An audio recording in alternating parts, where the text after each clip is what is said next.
بسم اللہ الرحمن الرحیم۔ میرے عزیز طلبہ، آج ہم حدیث نمبر 40 کو پڑھیں گے۔ حدیث نمبر 40 میں یعنی درس نمبر 40 میں سارے مومن ایک جسم کے مانند ہے۔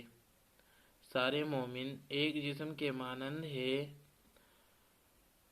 حدیث یہ ہے کہ المؤمنون کرجل واحد ان اشتکا عینہ اشتکا کلہ و ان اشتکا رأسہ اشتکا کلہ۔ المؤمنون کرجل واحد ان اشتکا عینہ اشتکا کلہ و ان اشتکا رأسہ اشتکا کلہ۔ ترجمہ: سارے مومن ایک آدمی کی طرح ہے کہ اگر اس کی آنکھ کو کوئی تکلیف ہو تو اس کے تمام اعضاء کو تکلیف ہوتی ہے، اور اگر اس کے سر میں درد ہوتا ہے تو بھی اس کے سارے بدن کو تکلیف ہوتی ہے۔ سارے مومن ایک آدمی کی طرح ہے کہ اگر اس کی آنکھ کو کوئی تکلیف ہو تو اس کے تمام اعضاء کو تکلیف ہوتی ہے، اور اگر اس کے سر میں درد ہو تو بھی اس کے سارے بدن کو تکلیف ہوتی ہے۔ تشریح میں کچھ اس طرح کہا جا رہا ہے کہ اسلام نے آپس کے حسن سلوک کی جو تعلیم دی ہے، اس کی نظیر کسی اور مذہب اور دین میں نہیں ملتی۔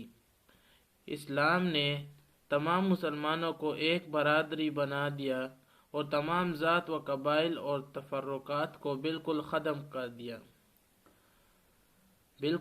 کر دیا اور فرمایا کہ تم نہ سرخ رنگ والوں سے بہتر ہو اور نہ سیاہ رنگ والوں سے، مگر تقوی کے اعتبار سے افضل ہو سکتے ہو۔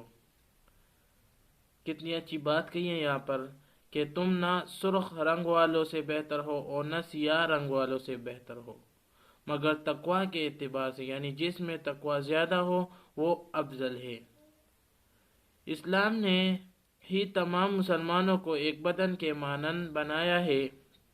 یہ ہم پہلے کہہ چکے، سارے مومن ایک جسم کے مانند ہے۔ وہی بات یہاں پر کی جا رہی ہے کہ اسلام نے ہی تمام مسلمانوں کو ایک بدن کے مانند بنایا کہ جب کسی کو تکلیف پہنچے تو یہ سمجھے کہ مجھ کو ہی تکلیف دی جا رہی ہے۔ اس کی مثال حدیث بالا میں ایک عام سی فرمائی گئی ہے کہ جب انسان کی آنکھ کو تکلیف ہوتی ہے، یہ ترجمے کی بات کی جا رہی ہے کہ انسان کی آنکھ کو تکلیف ہوتی ہے تو یہ نہیں کہ وہ تکلیف صرف آنکھ کو ہی ہو، بلکہ اس کی تکلیف سارا بدن محسوس کرتا ہے۔ اسی طرح اگر پوری امت ہو جائے تو آج بھی اس میں وہ طاقت آ سکتی ہے جو صحابہ کرام رضی اللہ عنہم کے زمانے میں تھی، اور پھر کوئی مسلمانوں کی طرف آنکھ اٹھا کر دیکھ نہیں سکے گا۔ اس مفہوم کو شیخ سعدی رحمۃ اللہ علیہ نے ان الفاظ میں بیان کیا ہے۔ تو بھائی دوستو، اگر آپ نے ہمارے خدمت حدیث چینل کو سبسکرائب نہیں کیا ہے تو سبسکرائب کر لیں اور بیل آئیکن کو آل پہ کر دیں تاکہ آپ کو حدیث کے جانب کوئی جانکاری مل سکے۔ اللہ تعالی ہمیں اس حدیث پر عمل کرنے کی توفیق عطا فرمائے۔